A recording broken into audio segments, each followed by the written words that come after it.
If it's Tuesday, beware of foreign entanglements. President Trump tightens ties between the U.S. and Saudi Arabia, but faces growing concerns about his family's lucrative business dealings in the region and his plan to accept a $400 million luxury jet from Qatar as a temporary Air Force One.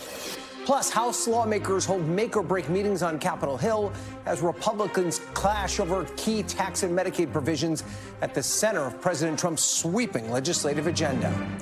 And the U.S. Court of International Trade hears arguments in a case that could decide the fate of President Trump's tariffs as the administration's trade war faces its first major legal test.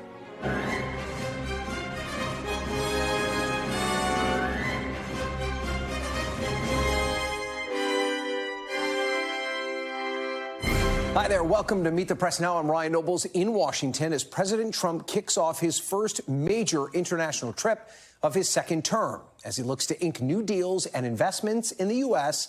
while also facing scrutiny over potential personal business conflicts. The president's Middle East itinerary notably includes 3 countries where the Trump organization has planned real estate projects and other business ties, starting in Saudi Arabia, where he was greeted in Riyadh by Crown Prince Mohammed bin Salman as part of a lavish welcome ceremony. The 2 leaders then participated in a signing ceremony for a strategic economic partnership between the U.S. and Saudi Arabia on issues related to energy, defense, and health.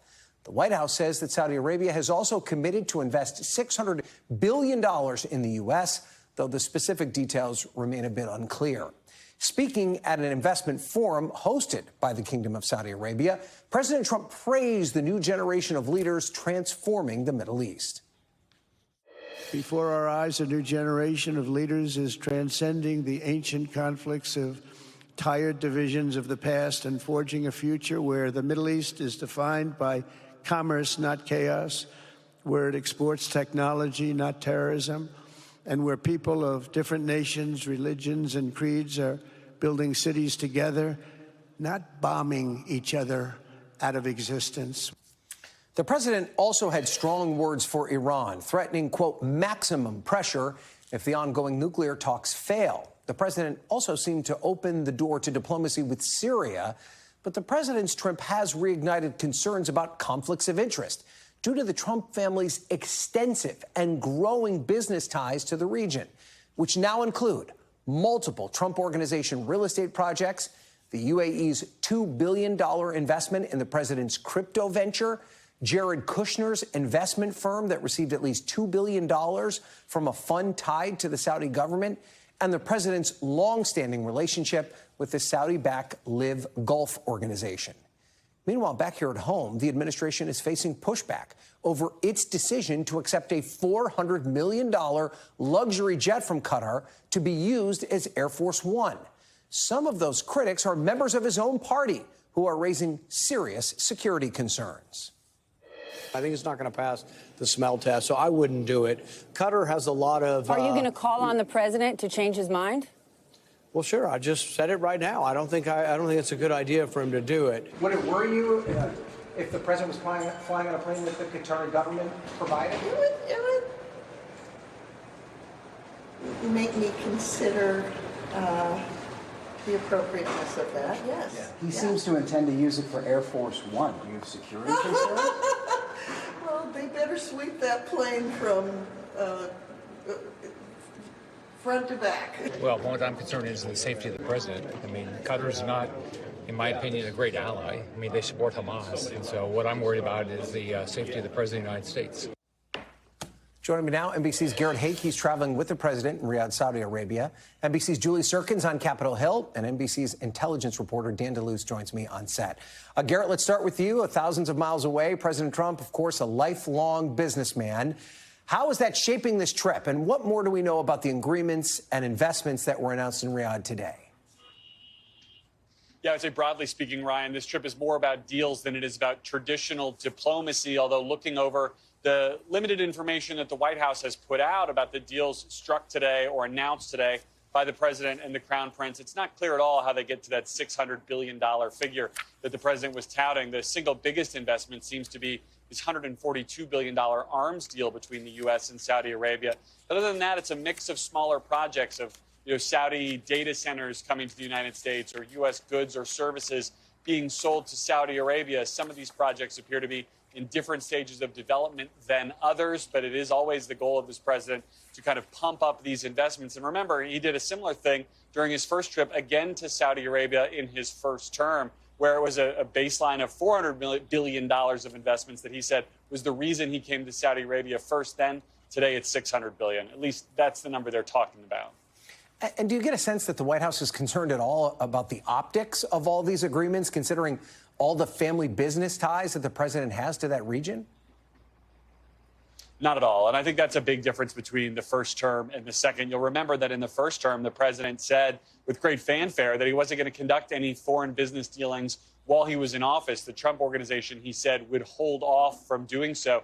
Now, there is no such prohibition. His two sons who work or run the Trump organization have been crisscrossing the globe, inking these deals, multiple development projects here in Saudi Arabia, a big golf course development in Qatar, several developments in Abu Dhabi and in other parts of the United Arab Emirates. The overall response from the White House seems to be that they say, and viewers and voters can look at this however they like, that these are separate entities between the Trump White House and the Trump organization, and that they're all doing this out in the open. And essentially, you can't be corrupt if you're making your business deals out in the open. I think there's a wide variety of responses to that general line from the White House, but that's how they view it. They're making no efforts to hide it, and they don't seem at all concerned with, the perception of a conflict of interest on these business deals or on the acceptance of that plane from Qatar. And you mentioned the emphasis on deal making as opposed to diplomacy, but in his remarks to the investment forum, the president also addressed some of these diplomatic issues, like what's happening with Iran and in Syria. What stood out to you? Well, what stood out to me was how, when he did talk about diplomacy, the positions were much more in line with the Saudi viewpoint than they have been with our more traditional ally in this region, which is Israel. The lifting of sanctions on the new Syrian government was kind of the biggest foreign policy announcement that the president made today. He said that he was asked directly to do that by the Crown Prince and by the president of Turkey, by the way, to give this new government in Syria a chance. That's a government that's viewed skeptically by Benjamin Netanyahu. He said that he would continue to hold out hope for the Abraham Accords, a normalization of relationships between Saudi Arabia and Israel, something that's not going to happen while the war in Gaza continues. And on Iran, where Saudi Arabia has had slightly improved relationships over the years, the president continues to say he wants a deal. He does not want to bomb he doesn't want to bomb Iran. He does not want to engage them militarily right now if it can be avoided. He had a very salesman-like line basically saying the time is now to strike a deal, don't wait. But he continues to hold out the hope that there can be some kind of negotiated settlement with Iran. Again, all positions more in line with the Saudi viewpoint than the Israeli one. Okay, Garrett Haake on the first day of the president's trip overseas. Garrett, we appreciate that. Let's move now to Capitol Hill, where Julie Sirkin is standing by. So, Julie, we mentioned one of the potential conflicts of interest getting a lot of attention on this trip for the president is that luxury jet that the Trump administration is preparing to take as a gift to the Trump administration from the Qatari government. What are Democrats doing right now to try and hold the administration accountable on this? Well, Ryan, as you know well, Democrats don't control any part of government, so all they can really do is make a lot of noise about this. And that's exactly what they're doing. There are multiple non-binding resolutions floating around, one of them trying to reaffirm congressional approval, the power that Congress has in doing transactions like this. Of course, that falls to the Emoluments Clause, which prohibits any president from accepting foreign gifts without explicit approval from Congress. Democrats aren't going to be able to get anywhere on that unless they have support and buy-in from the other side of the aisle. You also have Leader Schumer, the Democratic leader in the Senate, who said he will issue a hold, and he has, on political appointees, on nominees to the Department of Justice, kind of lower level people, nobody that would really cause a lot of concern or a lot of alarm up here. But other than that, there's really not much they can do. The question then becomes, what, if anything, will Republicans do? That remains to be seen. Yeah, and let's expand on that a little bit, because as you point out, the Constitution prohibits government officials from accepting these type of gifts unless they get congressional approval. And you and I both talked to a lot of Republicans and Democrats over the past couple of days who seem to indicate that that would be the case. But is there any movement to actually make that happen? Could there be a vote? And if so, would Republicans approve it? Well, Leader Thune, the Republican leader in the Senate, actually made some pretty interesting comments a couple of hours ago, Ryan. He was asked about this multiple times.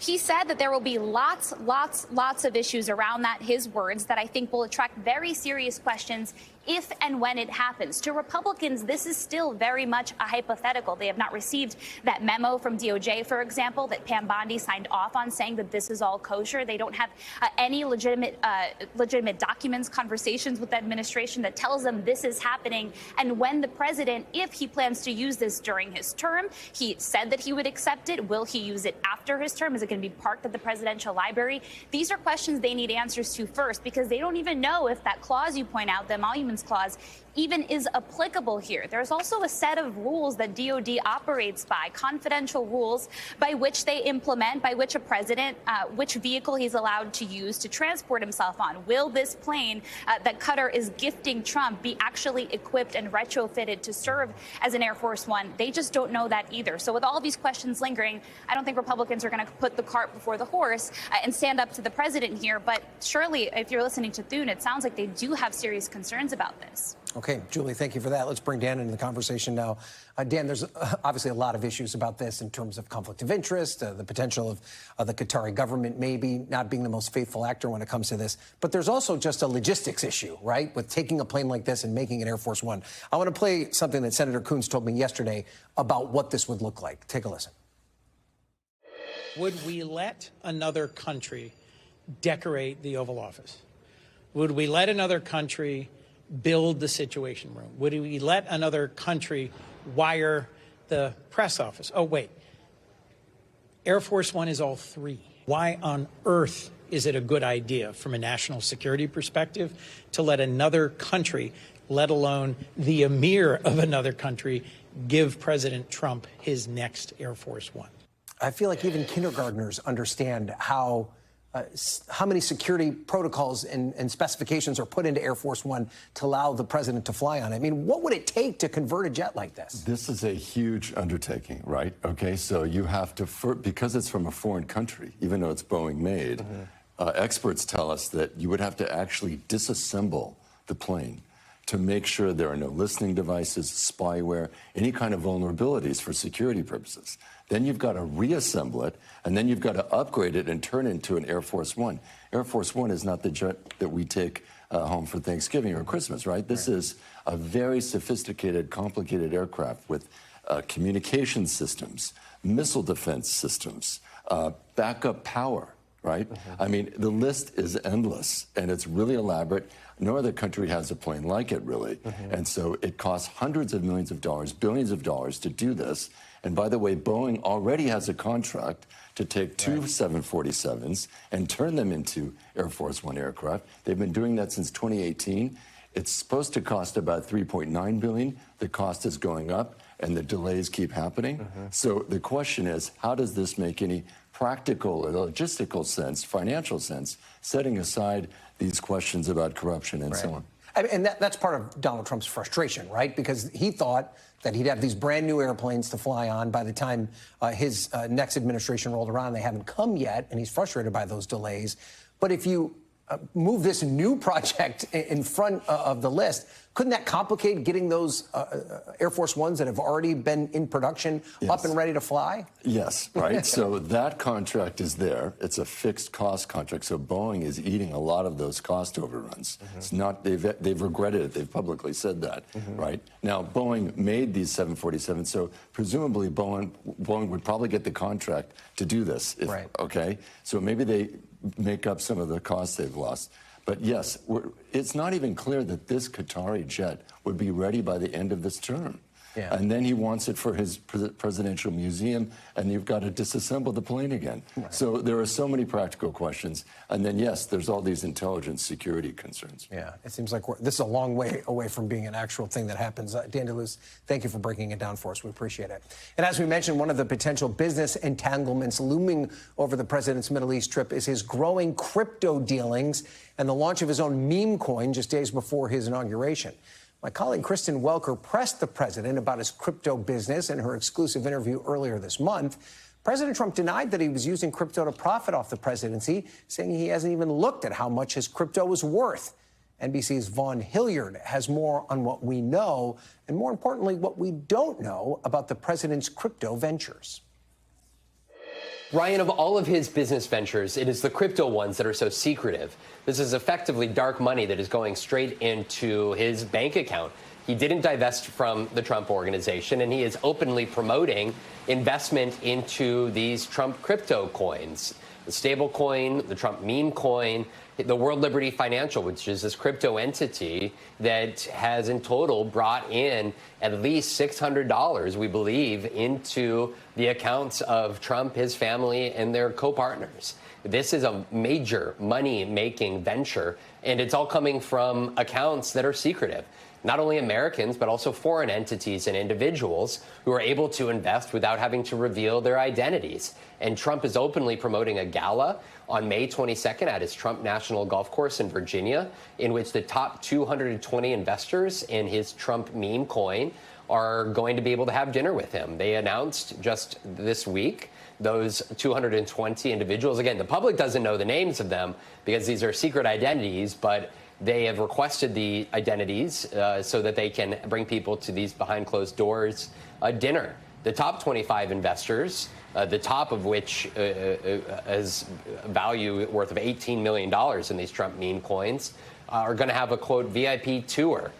This is a serious question mark in terms of a conflict of interest and corruption concerns that we have never seen to this extent with any president of the United States previously. And just 2 weeks ago, as ahead of the president's current Middle East trip, his own son, Eric Trump, was on the stage at a major crypto conference in Dubai, announcing that the UAE was investing $2 billion worth of Trump stablecoins to close a deal with Binance, a major crypto firm. This is, for the Trumps, a major money-making effort here, and one that Democrats particularly have been very vocal about in their concerns, that this is direct money-making profit scheme by the President of the United States with a lack of transparency about who is giving money to him and his family through this, right? Okay, thank you, Vaughn. Let's turn now to the economy, where inflation continues to show signs of cooling as businesses brace for continued tariff uncertainty. Consumer prices rose by 2.3% compared to last year. It is the smallest yearly increase since February of 2021. Egg prices fell nearly 13% compared to the prior month, driving down overall grocery prices. And prices also declined for categories like gasoline, apparel, and used cars. Stocks, meanwhile, were mixed on these news as the key indices continue to brace for the impact of President Trump's tariff policy, and as the Federal Reserve tries to bring inflation down to its 2% target. Coming up, one big, beautiful bill and the risk for one big, ugly fight inside the Republican Party over what's in and what's out of that sweeping package containing President Trump's top legislative priorities. A Republican at the center of the action joins us next. Plus, some stunning details from a new book about Biden's final weeks in office that paints a portrait of an enfeebled president protected by too many in his inner circle. You're watching Meet the Press now.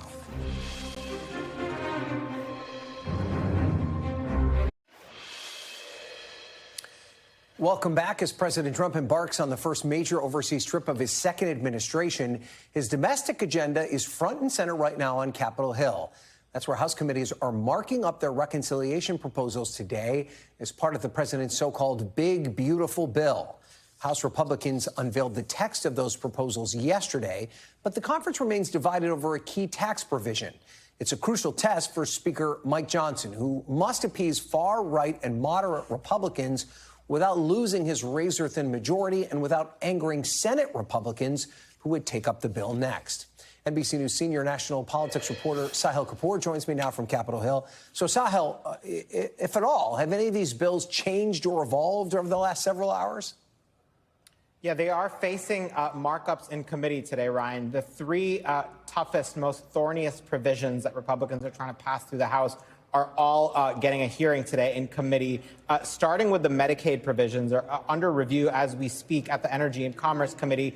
The Medicaid provisions are some of the toughest for Republicans to navigate, given the tensions between the hardliners and the centrists. The bill includes new work requirements, stricter eligibility checks, citizenship verifications, cuts to states on covering, who are covering undocumented people, sunsetting extra funding for the ACA, Medicaid expansion, and additional provider screenings. This one seems to have settled down in terms of where the Energy and Commerce Committee wants to be.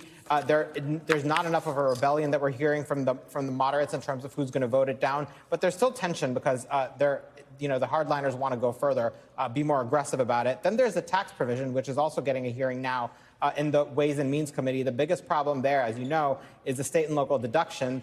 Republicans are moving forward by lifting the cap from $10,000 to $30,000, which a key group of Republicans in high-tax states say is not nearly enough. So that's going to be Speaker Mike Johnson's problem to resolve. And then later this evening, the Ag Committee is set to meet to mark up their bill, which is likely to include major changes to SNAP, also known as food stamps, which will be contentious.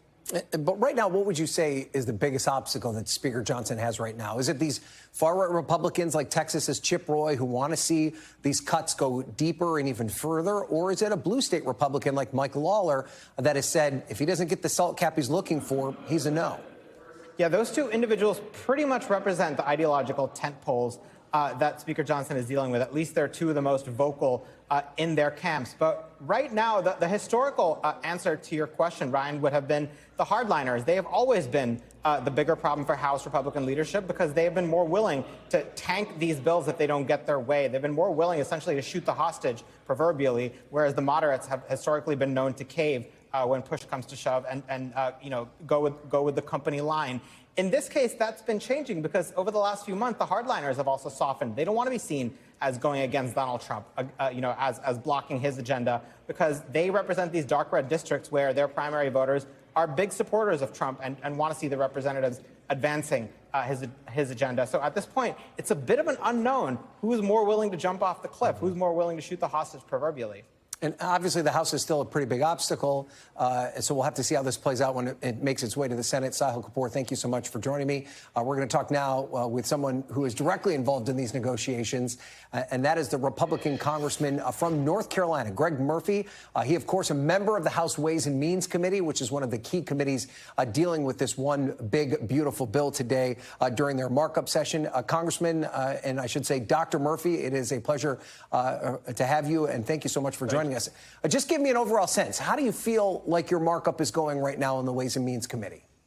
Well, we've just kind of started the what's expected to be probably 24-hour markup. Folks are getting in their initial arguments. A lot of, obviously, Democrats don't like some portions of the bill. Republicans, some are pushing back. These are just the initial, it's the initial fray before really the text of the bill really gets we dive into it, rather. I want to put up something that you posted last week where you say, as the House Ways and Means Committee works through the budget reconciliation, I'm committed to fighting for meaningful spending cuts that reduce the growth of our fiscal deficits and ensure that our nation remains financially stable. Obviously, there are a lot of components to this bill right now. As it stands, do you feel that the cuts are meaningful enough, or do you think that there needs to be more subtracted to make sure that the deficits don't grow? Yeah, Ryan, that's an excellent question, because when it comes to the bottom line, the most important thing I'm concerned about right now is the growth of our deficit. Bond markets across the world are saying, well, gosh, can the United States pay back its loan? Are they going to default on their debt? And if so, 1929 looks like a spring holiday. We cannot allow that to happen. We also know that if you don't continue the TCJA parts that were started in 2017, Americans face $4.7 trillion tax increase. It's a huge tax burden upon America. So threading the needle is going to be critical. We want pro-growth policies that allow companies to invest. And guess what? They employ more people, giving them meaningful work. But at the same time, we don't want to, grow on our deficit. I think this is a good bill. Is it a perfect bill? No, but only I would write a perfect bill, as also many politicians say. But I think it's definitely a step in the right direction.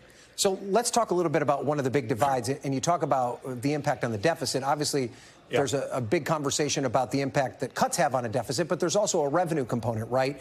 And one of the areas that you and your colleagues are having a very strong debate over is the future of the SALT tax cap, which, of course, is the state and local tax deduction.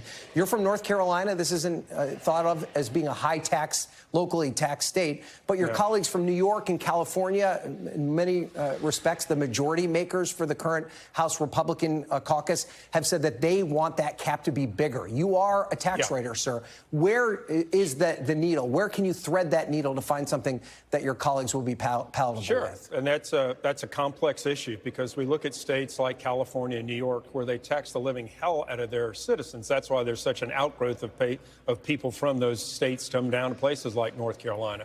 How do you find that dotted line? How do you find that perfect balance? Some people want no SALT whatsoever. I'm not one of those.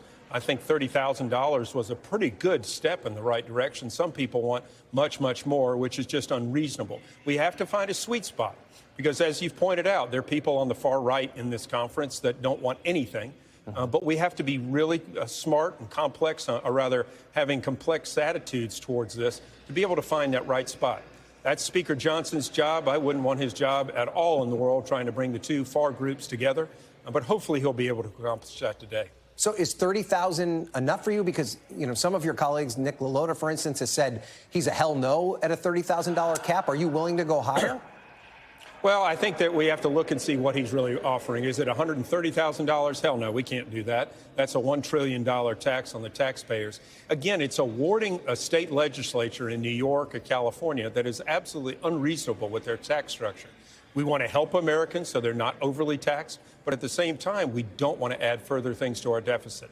You can't be hell-nosed in this thing, and if you are, it's really not helping the process at all. All it's doing is staking a place in the ground that really doesn't need to happen. We need to have good, honest discussions where there is give and take on both sides so that we come to something that's meaningful and something that can work for the American people. All right, well, let's talk about the cuts side of this debate now. And I know you're not on Energy and Commerce, but you are somebody who has a unique perspective on this, given your background as a healthcare provider. And I want to play something for you that Senator Josh Hawley told me today about his concerns around proposed Medicaid cuts. Take a listen.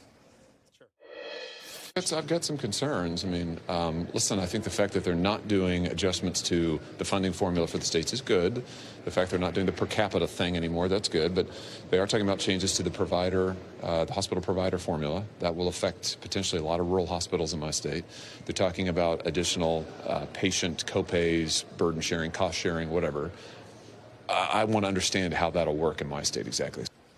Is he right to have those concerns, sir? Especially, I mean, I know you represent a number of rural hospitals in your district in North Carolina. Do you think these Medicaid cuts could impact those hospitals?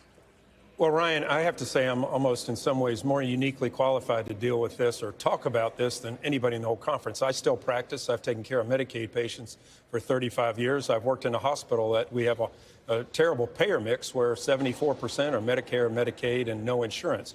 This is challenging.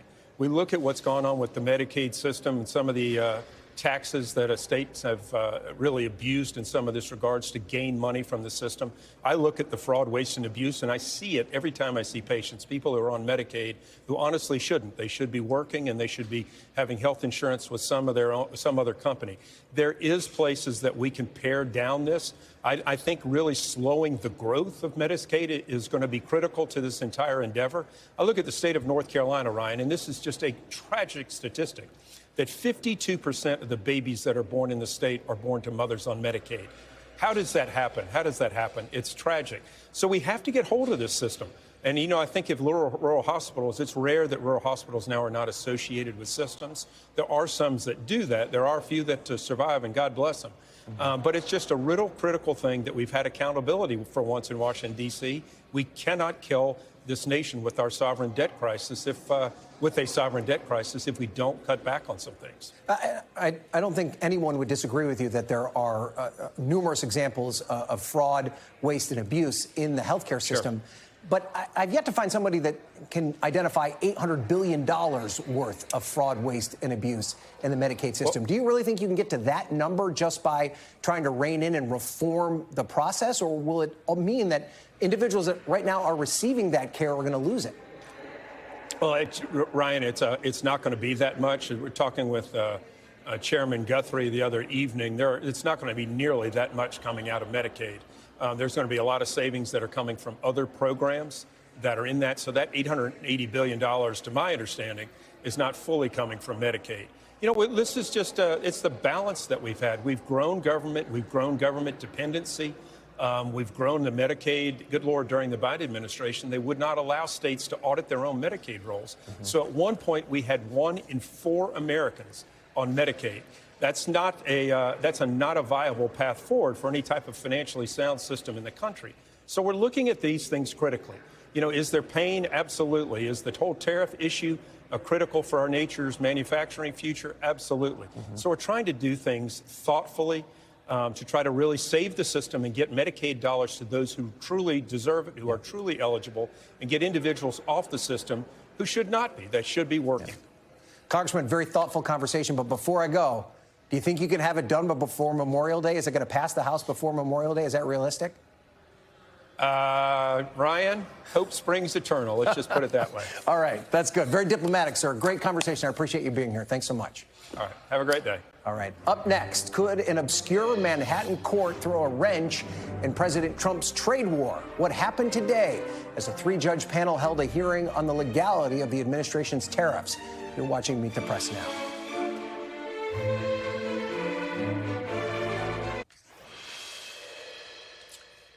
Welcome back. A little-known federal court in New York will soon decide if tariffs imposed by President Trump are legal. A 3-judge panel on the U.S. Court of International Trade heard arguments today in a case claiming that the president exceeded his authority when he announced tariffs on more than 180 countries last month. The case was brought by 5 businesses who say they rely on imports not readily available in the U.S., and they argue that Mr. Trump not only lacked the authority to impose the reciprocal tariffs, but that the national emergency was a figment of his own imagination. NBC News legal affairs reporter Gary Grumbach joins me now. So, Gary, what's the crux of the argument that these tariffs are illegal? So there's so much in this administration. There's legal ways to do this, right? There's legal ways to get tariffs across the line here. The plaintiffs in this case are arguing it was not done legally, and that's because of an act I'm sure you're acutely familiar with here, the International Emergency Economic Powers Act. It's a law that gives the president the authority to impose tariffs during a time of a national emergency. Now, the argument here is, what is the national emergency? The government says it's because of a trade deficit that's increased by 40% over the past 5 years. The small businesses that are bringing this case, a wine and spirits importer and a plastics company from China, says it's not at all an emergency. So what, did we get any indication from the 3-judge panel which way they're leaning on this? So there were 2 issues here. One is they thought also it seems that it was not an emergency. And 2, where is that line? There was a joke brought up by one of the judges saying, is the lack of peanut butter in this country an emergency, right? Where does it end is sort of what the judges were thinking. And so we'll find an answer to this in a written order in the coming weeks. So the coming weeks is when we should see a decision. Yeah. So I assume that no matter how this panel rules, there'll probably be an appeal right away. How does that process play itself out? So this is sort of a different part of the federal judiciary here. So this will go right to the Federal Circuit Appeals Court. So we have D.C. appeals courts and then numbered appeals courts, the 9th Circuit, the 4th Circuit. This goes right to the Federal Circuit. So what they do a lot of is sort of some of the patent cases and all of these trade cases as well. And so what's the, I mean, I'm sure a lot of our viewers haven't even heard of the Court of International Trade. What's their primary focus? So this is a 9-judge court with lifetime appointments appointed by the president. The case we heard today, that was heard today, was there was a Reagan appointee, an Obama appointee, and a Trump appointee. And so what their purpose is to deal and adjudicate with all these trade cases. There's a lot of maritime trade cases that happened in terms of where shipments are going to and from. And there's also a lot of patent cases that go through the trade when there's two items that perhaps could be really similar to each other. There's a lot of patent arguments as well. So this huge impact that this decision will have will continue to follow that. And there's more than a half a dozen other cases related to tariffs that are also in the works here. Okay, great. Gary Grumbach on top of it for us. We appreciate it. After the break, a high-profile arrest for Democrats and now a presidential endorsement for Republicans. We're taking a deep dive into the turbulent primaries for New Jersey governor. Gary cares about that. You're watching Meet the Press now.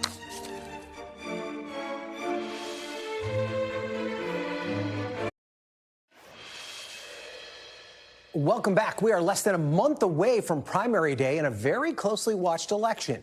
New Jersey is one of 2 states with a governor's race in 2025, and these off-year elections often give us a hint at which way the political winds will be blowing in the midterms.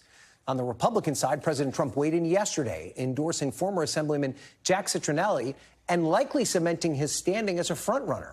On the Democratic side, it's a hotly contested and crowded race with 6 candidates on the ballot, 5 of whom faced off on the debate stage last night.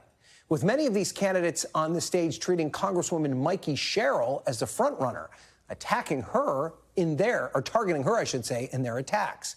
But as NBC's Bridget Bauman reports, Newark Mayor Ras Baraka's arrest last week during a protest at a federal immigration detention facility could shake up the race, as Baraka looks to appeal to progressive Democratic voters to win the crowded primary.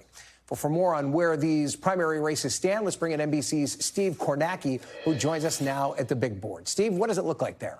Yeah, exactly 4 weeks away. And Donald Trump, I think he looms large, really is maybe the big X factor in both of these party primaries. Start on the Republican side here. This is from one of the debates, but let's just set the stage here for the dynamic.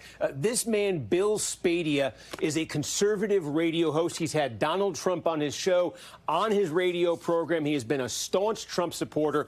He has been angling hard for the MAGA vote in this primary, and he's been the main challenger to this man, Jack Ciattarelli. You mentioned him. This is the 3rd time Ciattarelli's run for governor. He was the Republican nominee in 2021. And in the past, Ciattarelli had essentially been a never-Trump Republican. He's moved Trump's way, and in this campaign, he has wanted to have that Trump endorsement. Well, as you say, this was what Spadea was banking on to jumpstart his campaign, was to get the Trump endorsement.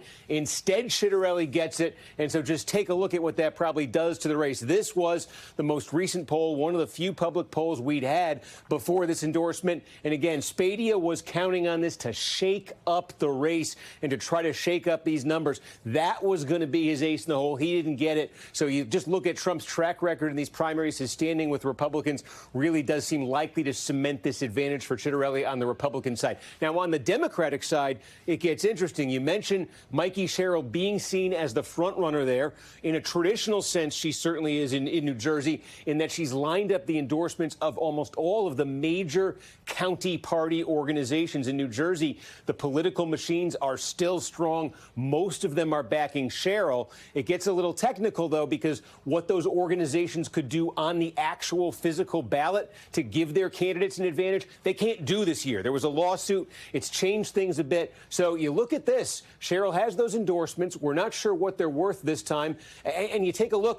She's only at 17%. You've got these 5 other candidates between 7 and 12%, and that's where the Trump X factor may come in here. You mentioned it, the arrest of Ras Baraka. He is the Newark mayor. He's running pretty far to the left in this primary. He got arrested in protest at that immigration detention center the other day. He gets to say now, first of all, that attracted more media attention than anything any of these candidates have done during this race. So that from a media exposure standpoint, that took him to a new level. And he gets to say now to Democratic voters who are very anti-Trump, you know this, he gets to say that he's being targeted by the Trump administration. That could be a very potent political weapon in this still unsettled primary field. So Ras Baraka, after that arrest, again, there's not been much public polling, but he could be an interesting wild card now as this shakes out over the next 4 weeks. And then we said, regardless of who wins here on the Democratic side and the Republican side, for that matter, there is the matter in the general election of history. One thing to keep in mind, oh, look at all these different colors here. What we're showing you is that New Jersey voters have a tendency in their governor's races to elect a governor from the opposite party of whoever controls the White House. You see, like, this is when, 2009, 2013, Obama's president. This is when Chris Christie won. 2017, Trump comes in. That's when the current governor, Phil Murphy, won. Now, Murphy did win when Biden was president 4 years ago, although it was a very underwhelming victory. So, again, with Trump in the White House now, that could be a bit of an advantage for Democrats in November and a bit of a challenge for Republicans just based on this history. But first things first, the primary. 4 weeks away. Something about those off-year elections, Steve, a same trend in Virginia as well, which also has a governor's race. They tend to go opposite of the occupant of the White House. So we'll see after this plays out. Steve Kornacki, thanks as always. We appreciate it. Still to come, Democrats face another round of finger-pointing and blame games as a new book looks at President Biden's ill-fated bid for re-election, and the DNC takes new steps to potentially oust one of its own. Our panel is next. You're watching Meet the Press Now.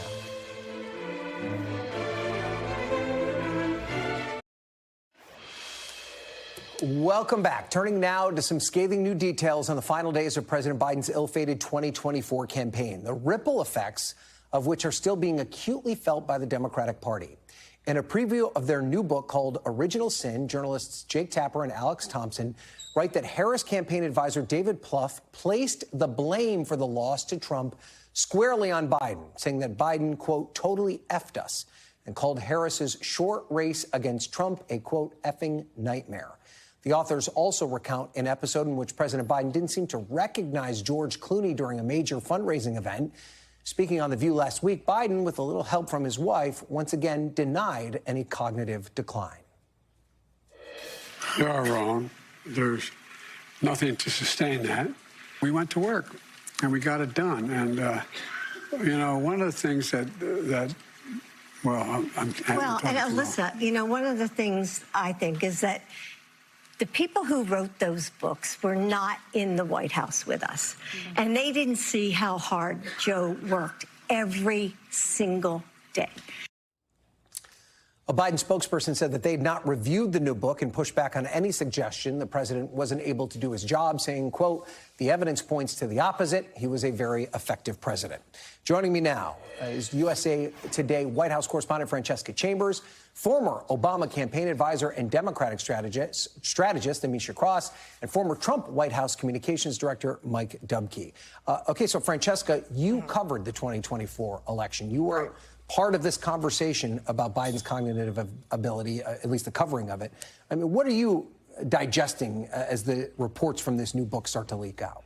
Well, with respect to the final days of the election itself, you know, I was just going back through some of my old reporting from the day right after the election when so much of the finger pointing was going on between the Biden and Harris camps. And, you know, voters really felt at the time like if President Biden had dropped out earlier out of that race, it would have given the vice president more opportunity to introduce herself to America. That being said, there were also other party insiders who felt that she had made some missteps herself in that race. You know, she chose to go after a new coalition of voters. She relied on women really aggressively, on anti-Trump Republicans, instead of the white working class men in many cases that President Biden had relied on. And that also contributed. So there were a number of factors there in this election. But Amisha, in part of the thesis of the book, if you will, I mean, it's described as original sin, which is this idea that President Biden didn't take enough responsibility in this circumstance, that he should have been more forthcoming about his abilities, and those closest to him should have been more forthcoming. Was that an error by him and those around him in that space? Well, authors have to sell books. And I think at the end of the day, there are more people talking now than obviously were going to talk when he was running or even when Kamala Harris was running. For Joe Biden, I think that it was a very hard decision. He made that very clear. It was a very hard decision to step away. And with someone who had as many legislative victories, as many things to hang his hat on, when we talk about the infrastructure package, when we talk about so many things that he was able to get across in a very tough cycle, at the end of the day, it was hard for him to walk away from that. If the argument is that he had cognitive issues, the evidence has to be more than what we see here. And I think that it's frustrating as somebody who's worked on the campaign, worked on Obama's campaign, know Joe well, to watch it go down in this fashion while we're meanwhile watching the current president try to turn the White House into not only a dictatorship, but something that kind of looks like a monarchy. It's frustrating to even be having the conversation because I think that it goes against the legacy that is Joe Biden and everything that he tried to do to make America more fundamentally equitable. Right. I take Amisha's point that this is in the past, Mike, but to a certain extent, isn't it our responsibility to litigate it somewhat because there seemed to be an apparent lack of trust from voters that was demonstrated in the results of the 2024 campaign? Also, that it wasn't litigated in real time. I mean, I think that's part of the premise of the book about the original sin, that there was this decline that reporters, the White House staff, whatever, kept under wraps. If you're going to practice the art of denial, I would suggest to the Biden family, stop putting him out there. What happened in June at that first presidential debate was so shocking to the nation that led to Clooney finally finding it brave enough to come out and say that he saw this denial in L.A., but then also led to Biden stepping aside. That was shocking to the nation because it had been denied for so long. I think they did a disservice to the Democratic Party, and they're gonna have to continue and live with that for the rest of Biden's legacy. That is the end of his legacy. This also belies that a misunderstanding, I think, that Kamala Harris would have had a better shot. Personally, I don't think that that's the case. There are a lot of things that played against her. We can't deny that there's racism and misogyny in America. We also can't deny that there were significant missteps on her own campaign trail, some of which you mentioned earlier. When we talk about the people that she strategically went after, which by and large was the wrong coalition, and the sheer amount of Democrats who stayed home, that was not contributive to Joe Biden. A lot of that was contributed to Kamala Harris. But, Amisha, what if he had gotten out, say, after the midterms as opposed to 100 days before the election? Wouldn't that have given her a better opportunity to make that case and buy that coalition? I think that can be correct. However, again, when you are somebody who is running up against very strong headwinds of success, it is extremely difficult to tell that person to stand down. Again, he was checking off all of the boxes of one of the most successful first-term presidents America has ever seen. And there was a sense, I will say, from other party insiders I spoke to at the time, that if he had dropped out earlier, then there would have been a primary, and then things could have gotten very messy. And so there were some people. But would that have been a bad thing? I don't know. Why not? As a neutral party in this debate, yeah. I'm not sure that Vice President Harris would have been the nominee. Right. There would have been a primary. There would have been other people that had put themselves out there. And from, again, as a neutral observer of the Democratic Party here, they probably would have had someone else running against Donald Trump in 2024. And again, would that have been a bad thing? As I was saying, there were some voters who would have wanted to have some different options. They did indeed want him to have dropped out earlier in the race. I mean, voters were saying prior to that debate to me, by the way, that they wanted someone potentially younger, that they were looking ahead to the future, to the potential 2028 presidential candidates already, and seeing, testing their feelings about them out on the campaign trail. So there certainly was a lack of enthusiasm for Joe Biden, even before the debate took place. The incumbency party post-pandemic in every major country across the globe ended up losing. So I am on the other side of this when it comes to, even if there had been a primary that was, a regular primary held, I think Democrats still would have stood a very good chance of losing. I don't think they would have run against the pandemic fatigue headwinds, no matter who they ran. Sequels are never as good as the original movie, and I think that's where voters were when they saw the Biden-Trump matchup. They didn't feel that way about Donald Trump, though. I mean, no, they didn't. No, but they felt that way about the sequel of the movie of the race. All right, let's talk about where this leaves the Democratic Party right now, though, because that's probably the more important conversation. And the DNC right now, Francesca, finds itself in a bit of a crisis. They took steps to invalidate David Hogg's election as vice chair on Monday over claims that it unfairly disadvantaged female candidates in the election. This, of course, happening as Hogg himself is feuding with the National Party, has brought together this multi-million-dollar coalition to run primaries against existing Democrats.